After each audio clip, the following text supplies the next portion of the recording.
Starting and running a business is hard, but you don't have to do it alone. Whether you're an established business owner or thinking about starting a side hustle to earn extra income, I am here to teach you how to show up as your unfiltered self, level up your business, and thrive as a mompreneur. Let's embrace the chaos and start enjoying the journey together. I'm Amy Traw, and you're listening to the Motivated Mompreneur Podcast. Welcome back into the Motivated Mompreneur Podcast. I am joined today by Missy Morrison Charko, and today we are talking all about sleep. So this is going to be a wonderful conversation that you need to listen to. Missy, welcome into the Motivated Mompreneur Podcast. Thank you so much, Amy. It's a pleasure to be here. Thanks for joining us. So can you tell listeners a little bit more about yourself, who you are, and what you do? Absolutely. So I am a certified pediatric sleep coach or sleep consultant, some people call us as well. I founded my own business. It's called Say Yes to the Rest, Pediatric Sleep Consulting.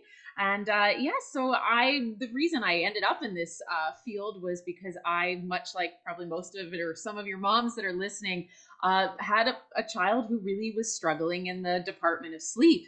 And I had Googled everything and read the books and all that and just wasn't finding the answers I needed. And a friend of mine said to me, you need to hire a sleep coach. And I was like, who? I didn't actually even know that existed at the time. And sure enough, long story short, we did end up hiring one at the time, and it did change our life. And so I had my second child after that. I have two. And I said to my husband, I really need to find out how that woman became what she was. And so I did the research and ended up becoming certified in it. And a big reason was to help moms the way she had helped me, and just to get me the sleep that I needed and the sleep my child needed so that I could be the best parent I wanted to be, and also that my child could grow and develop as she needed to. And I don't come from some of sleep consultants come from backgrounds in nursing or psychology. I actually come from a background in musical theater. I used to be a performer back in the States. So this was a big career shift for me too, starting my own business. And I'm still constantly learning. I know that some of your listeners are, doing their own businesses and such. So I have a lot of learning experience so far in that. And I'm learning literally every day on all of that as well. So that's how my journey into this kind of started. Oh my gosh, I love it. And isn't it amazing that when you talk with people, how many of us have started businesses to fill a gap that wasn't present when we needed a solution? And for you, Yes. You didn't even know that pediatric sleep consultants even existed until you had that need. And you took your own struggle and like, you know what? I have the ability to learn this and help other moms that are dealing with exactly what I've gone through. So that is amazing that you took that initiative and are building a business around it. So can you dive into a little bit more? What exactly does a pediatric sleep consultant do? Absolutely. So we all kind of do different things and have our niches and things that we strive to do a little bit more and differently than others. But for me, I work with clients privately. So usually around 3 weeks at a time. And I create them customized sleep plans and schedules and strategies that are going to help their individual child get the sleep that they need. So one thing I've definitely learned in this business so far is, of course, that every family is different. Every family is unique. And that is probably one of my biggest things when I start even talking to a potential client is one, finding out if I'm the right fit for their family. Is sleep training in general a right fit for their family at this time? And is this the overall situation that's the best for them? So I'm always very, very honest with potential clients up front. If I don't think it's a right fit, then I give them some tips and off they go and they find their path. I think that's so important, that we find the right path, that we trust our mom instincts and our intuition, that's key, that we're not listening to all that noise that's going on around us all the time, that we trust that mom gut. So back to the question, I deterred a little bit. Okay. So about 3 weeks at a time, I work with clients privately. We see such amazing progress. So many of my parents that come in are skeptics. And especially sometimes I get dads that are the skeptics. So we have to, also prove to them that these skills, it's teaching skills. That's what we're doing. And just like we teach our children how to eat, how to walk, how to crawl, we help them with all those skills. Teaching them independent, healthy sleep skills is a skill that they need to learn, and they'll carry it into adulthood. So it's so amazing what we can do with these children in gentle and supportive ways. So that, and I also do I do webinars, I do seminars in the local community. I work with daycares to help them make sure that their children, that when they're in their care, that they're getting the proper sleep. Because so often it's about education too, that we have this baby and we don't know, well, now what? How long should they sleep? When should they be sleeping? What kind of room should they be sleeping in? All that stuff comes into it. So a lot of it also is knowledge based and education based. And that's why I like doing seminars and things like that, because even if it's just to give mom a path and a goal to set, then I've helped someone. And that's what I love about that part too. Oh my gosh, that's awesome. And I love how you talked about that it's not necessarily one size fits all. It's Yes. a very individualized program because each child is different. I look at my own kids, and I had my kid that slept from 6 weeks on, and I had my kid that didn't sleep until she was a year. It's just Absolutely. that we're all wired differently. But I love that you take it from teaching them a skill. I love how you kind of reframe that, because yes, it is a skill. And there are things that we can do to facilitate the learning of those skills. So, what are some easy things that listeners can do to start to facilitate those skills, knowing that each child's wildly different? And, Yes. you're going to have to take different approaches, but just in a general overview. Absolutely. So especially if a parent is struggling or mom is struggling with their child's sleep, there's a few kind of, I'll call them cornerstone things that we need to look at that can be really helpful in getting them started on that path to those healthy sleep skills. So the first one I always look at and talk to moms about is the environment. What is baby's room like? Whether baby's super young still and they're sharing a room still with mom and dad, or if they're already in their own nursery, or if we're dealing with a toddler, or even our tweens and our teens, what is the environment? So we want to make sure that we have a dark room, that the temperature is cool and comfortable. If there's a lot of environmental noise, sound machines can be very helpful to help with that, and can be also very soothing for our babies and for our adults too. There's many parents that use Yeah. sound machines as well. And so just double checking on all of that, making sure that everything is safe, especially for our young babies, that we're following those safe sleep guidelines. So that's that first element. Because so often I'll have a mom say, oh, well, I don't have blackout blinds on my window. And I say, there you go. Number one, go get those first, or put a black trash bag on it, or some foil, whatever is going to work, and cover up that light, because that. And then, of course, they say, well, why? Why is this important? Well, it's important because of melatonin production. So if you've got bright light going on, your melatonin and that sleep pressure we need our babies and our kids to have won't happen. And that, especially as we're going into the spring and the summer, and it starts to get lighter in the morning, it stays lighter at the end of the day. That can be so key to helping your child get that sleep that they need. So that's number one. Number two is sleep scheduling. So making sure that you're using the adequate wake scheduling for your baby or child. Now, again, every baby is different, every child is different. So there's proper windows that we look at. We'll call them awake windows, and finding that through a little bit of trial and error what works best for your child. But usually those guidelines are pretty spot on, unless you have a child that really does need extra sleep, things like that, or if we have a preemie, anything like that, we have to take in medical conditions, things like that into account. So making sure you're on the right schedule is super important. The next thing that is so important is routines. So having a nap time routine doesn't need to be long, 5 to 10 minutes for that nap routine. Get them into their little sleep sack, read them a little story, a little cuddle, into bed.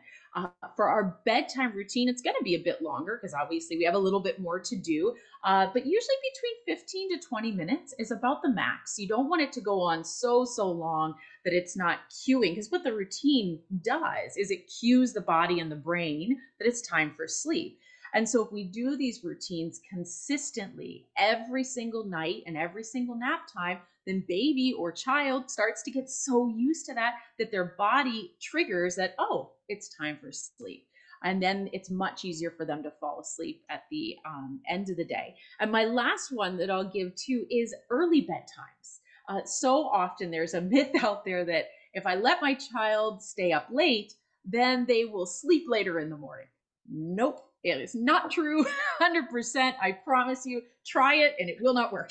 It is just inevitable that your child will wake at the same time every day. So you might have a child who is a 6 a.m. wake up kid and that's just their thing. You might have one that goes till 7:30, which is about the average typically. But know that that early bedtime, so a 7 o'clock bedtime or a 7:30 bedtime. My child's almost 7. She has a 7:30 bedtime. And that works because she has to get up at 6:30 to get to the bus and everything. If she doesn't get that full over, because we want 10 to 12 hours of sleep there at night for most of our age groups until we get into those tweens. Then we can go a little bit down to like 8 or 9, but still the more the better. But if you get that early bedtime, plus the benefit is mom and dad or just mom, whoever's there gets that extra me time at the end of the day. And we all need that. That is for sure. So those are my kind of my cornerstone tips. I love it. I love it because they're simple. They're simple Yes. strategies to implement. Absolutely. It takes that consistency though, Yes. and not just trying it once and then, nope, this doesn't work. No, consistently doing that, it is repatterning their brains. It is teaching them a new skill. And, I'm sitting here thinking about it. And a lot of those tips that can work for us as adults too. Yes, absolutely. How many Absolutely. times are we, just so thrown off because we're staring at these screens? So our brains are still so wired. Mm-hmm. And, we're not sleeping in a cool, dark environment. We're having the TV on in the background. All of these distractions, all of these tips can be used for us moms too. Absolutely. Absolutely. And that's so true. It's having a routine, even as a mom, going to bed at the same time at night, getting up. And that's a one, I'll throw two more things in there too, is that getting up at the same time every day is key, not only for us as adults, but for your child as well. So many parents, they'll fluctuate that morning wake up time, especially on the weekends. They'll let their child sleep in 2 to 3 hours. Well, what you've now done is thrown their whole 24-hour body clock off. So now they've got to go back to Monday. This is especially for school. This is more for the school age children, especially too. All of a sudden, their body has to adjust again to getting up for the bus, and then it throws everything all off. So, and for babies, that's one of the first things I do with my clients is we set a morning wake up. What time is baby going to get up every day? And then we base the rest of that day off that. And another one I kind of forgot to mention in my cornerstones too, Amy, is looking into what right now is, how is your baby falling asleep? If you've got a young child or a toddler, are you having to lay there with them? Are you having to hold their hand? Is there some rocking to sleep? We also need to work on those skills so that they can learn to do it on their own, because that's just, again, that's something you take into adulthood. It's a skill that they need to learn. Exactly. It's just another life skill. It's like walking. It's like brushing, learning how to brush our teeth. It's a life skill. And if Absolutely. we can teach them these skills early on, we're setting our children up for success. We're teaching them those appropriate sleep hygiene habits for as they get into elementary school, middle school, high school, and beyond. Absolutely. And that's needed, definitely, because you think about how many of us as adults are walking around over caffeinated because we're so Yes, we're tired. tired. Right. Yes. But you think about your own sleep hygiene, it's like, oh gosh, I'm not doing any of this. So I Yes. mean, this could be a wake-up call to a lot of people that, hey, it's needed because it literally Absolutely. impacts every bodily That's the biggest function. thing. Yes, it links back, especially once we get into adulthood and into those teens, tweens, and that school age.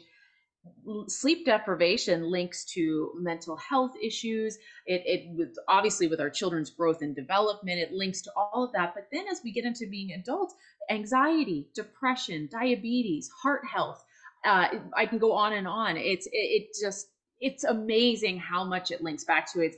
Even in the last couple of years, if people do their research on sleep, it has jumped to the top of doctors at talking about how sleep is one of the most vital things that we need to keep ourselves healthy. So it's so important to get that sleep for everybody. You think about that's when your brain is resting. That's when your body is repairing itself. That's when healing is really taking place. So it's essential to life, to thriving as an individual. So moms, if you're not getting the sleep that you need, if you're feeling exhausted, take a look at your sleep habits. Take a look at your children's sleep habits. Start to develop new habits because, again, these are skills and skills can be learned. So, Missy, thank you so much. This was very valuable for our listeners. Absolutely. Where can we learn more about you? Oh boy, yes, lots of places. So number one, I have a website. It's www.sayyestotherest.com.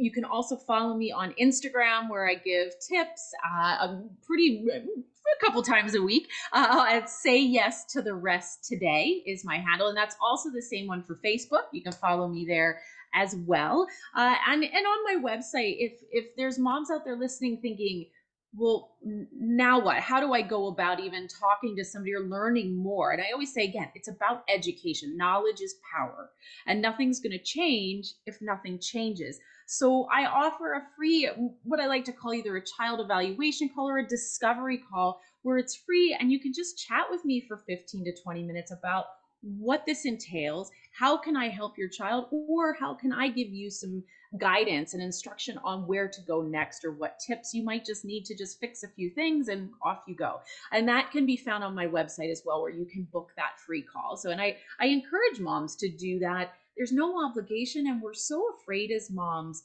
to ask for help and to reach out to the resources that are out there. And so I just encourage moms, just take that step and see where it leads you. There's no harm in that. And I think that's so important to remember as a mom. It really is. I think those are three of the hardest words as a mom to say, or I need help. But just knowing that resources are available. You don't have to do this on your own. You don't have to just be struggling day in and day out. Use your resources. Take advantage of things like this. There are people out there that have the solutions that can help. Absolutely. Missy, thank you again so much. Thank you so much. It was much. a pleasure. Until next time, stop dreaming and start taking messy action. You've got this. Are you loving what you're hearing? Do us a favor and hit that subscribe button so you don't miss an episode.